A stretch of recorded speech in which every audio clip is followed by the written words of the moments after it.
Hello mga ga, ito po yung video sa paggawa po namin ng oven. Pagkatapos po talaga namin gawin yung aming oven, ay sinubukan po talaga namin itong lutuan para po makita talaga namin kung ano pong yung resulta, kung maganda ba yung luto niya. At hindi naman kami binigo sa ginawa po naming oven. Sulit po talaga yung pagod namin. Kaya umpisahan na po natin yan. Sakto naman po na yung lupa na kailangan po namin ay andito lang po sa paligid po ng aming bahay. Or bahay ng aking mga magulang. Bahay ko noon nung bata pa ako. At ito yung mga materials, mga ga na ginamit po namin. Yung makapal po na plain sheet na ito po yung ginagawa pong oven po talaga. Makapal po talaga ito siya. Kailangan po ay makapal kasi kung manipis po ito ay hindi po ito ma-welding. At gumamit lang tayo dito ng angle bar at saka yung kabilya at saka yung welding machine na din. Ayan po yung mga kabilya natin.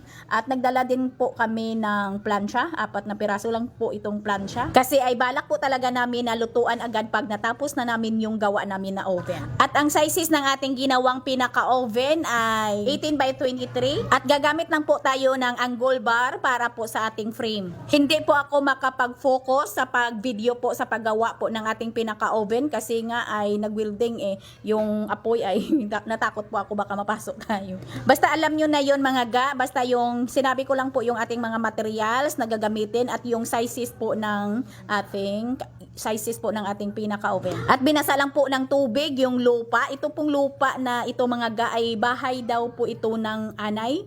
Ay maganda talaga ito gawin. Halimbawa yung mga kulon, yung mga pwede pong malulutuan.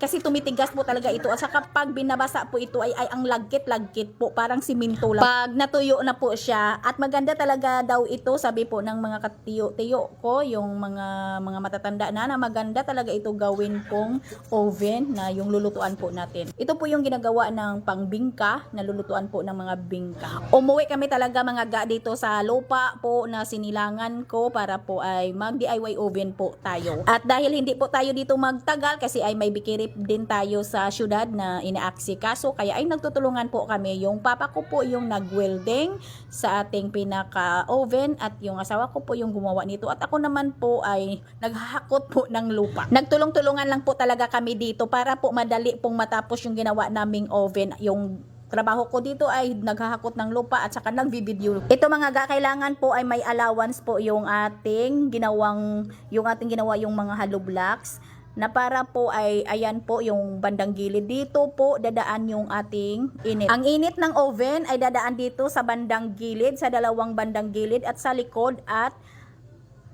papuntang ibabaw. At yung mga bakal na nilagay po natin diyan sa ibabaw ay i-bend lang po talaga natin. Wag lang po yung straight. Para maging hugis curve lang po siya. At dito naman sa ilalim yung ating apoy. Dito po tayo maggatong. At itong bandang gilid mga ga, ayan po ay lalagyan pa yan natin ng hollow blocks para po ay saradong-sarado po talaga. At kung magtatanong kayo mga ga, kung amoy usok ba yung luto po natin dito na tinapay, mga ga, hindi po siya amoy usok kasi nga ay siradong-sirado po ito ha.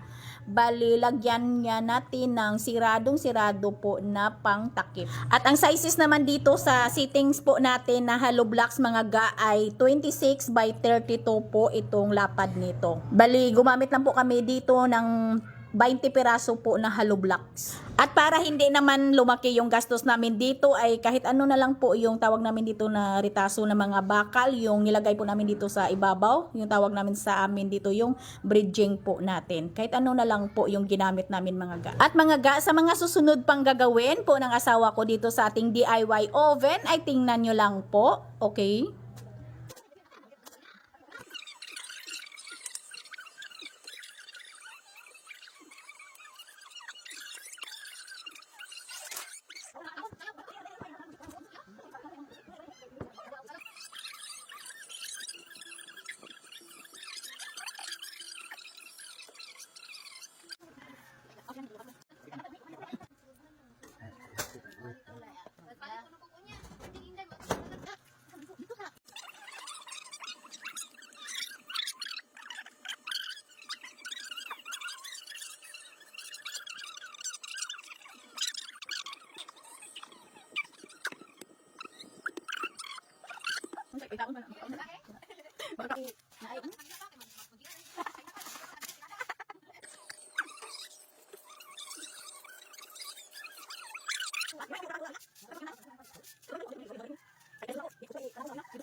At kailangan po ay patuyuin po natin ito, yung mga lupa na nilagay po natin bago po natin kuhanin yung mga kahoy na mga nilagay po natin. Pero mga ga ay ito ay ginatungan po namin, pinaapuyan po namin para po madali po siyang magtuyo kasi nga ay hindi po kami pwedeng magtagal dito. Kayo mga ga, pag gumawa kayo nito ay hintayin nyo na lang na tumuyo ito. Sayang naman yung gatong namin kaya pinasok na lang namin dito yung aming talaba o yung ating oyster sauce. At ayan na mga ga, tuyo na po yung lupa. Pwede na po natin kuhanin yung mga nilagay po natin na kahoy. Yan mga ga, yung ibabaw nakikita po natin yan, may butas po sa ibabaw. Dito po dadaan yung init at saka yung mga bandang gilid din. Yan na mga ga, patapos na po tayo. May pangtakip na po tayo dito. May ginawa na pong pangtakip yung papa ko. Ayan po, pwede na po natin yung lutuan. Ito po yung ating tinatawag na simburyo po yung tawag sa amin dito. Yung labasan ng usok. At mga ga, pwede talaga natin itong i-finish sa simento, pero kami wala po kaming simento, kaya sa pangalawang balik po namin dito ay lalagyan po namin ito ng simento para makinis din at hindi rin kita yung mga bitak-bitak at para dagdag tibay na rin. At mga ga, kahit ito ay bitak-bitak ito kasi ay pinainitan po namin kahit basa pa, pero ito mga ga ay hindi po talaga ito matatanggal. Ang tibay po talaga nito kahit nakita po natin na nagbitak-bitak yung lupa. At kasi excited na para makita yung resulta ng ating ginawa ay simpre nilutuan na po natin. Pero in fairness ha, yung ating cake dito ay napakaganda po ng alsa, napakaganda po ng luto. Maganda talaga ito, igatong po natin yung uling para wala po kayong makikita na usok at yung mga kahoy na hindi lang po talaga mauusok. At sa ating oven na ito mga gaha ay napapansin po namin na kailangan lang po ay kaunti lang po talaga yung gatong namin kasi ay ang init po talaga ng oven natin. Yung nasasabi ko na mas maganda pa sa gas kasi nga ay ang ganda po talaga ng impact ng init niya ha. Yung kanyang ibabaw ay madali lang po talagang mag golden brown. At saka po ay tansyahin lang po talaga natin yung ating apoy para hindi naman masunog yung ating niluto. Tulad dito yung aming pandesal ha, ay muntikan na talaga pong nasunog. At yung aming cake ay muntikan na din pong nasunog kasi nga ay bago nga hindi pa po namin nahanap yung tamang paggatong po natin o yung tamang temperature din ng ating init. O ayan mga gaha, pwede talaga tayo magluto dito sa ating gawa-gawa lang na oven na malambot po na cake. Ayan po, kahit muntikan na yung nasunog pero napakalambot yan ha. At ito naman mga ga, yung aming malunggay pandesal ay ito ay inabutan po kami ng burnout. Kahit ay bundok ito, medyo bukid at may duludagat ay meron naman po kaming kuryente dito. Ito nga pala ay pagkatapos ay inyo lang po itong floringan or isiminto nyo lang po para hindi ito masira kahit mabasa. At dapat ito yung paglalagyan natin sa ating oven na ito ay may bubong or gawa ng bahay-bahay na nasa loob siya para hindi po siya maulanan. At pwede talaga na yung paglalagyan nyo ng inyong gatong doon kayo sa likod maglagay para hindi mainit. Bali sa likod kayo magbutas para doon idaan yung ating gatong. Kami hindi naisip pero okay lang naman. At sa mga nagtanong dito kung may amoy usok ba yung ating tinapay ay mga ga, wala pong amoy usok. At pwede naman na uling po yung igatong po ninyo dito.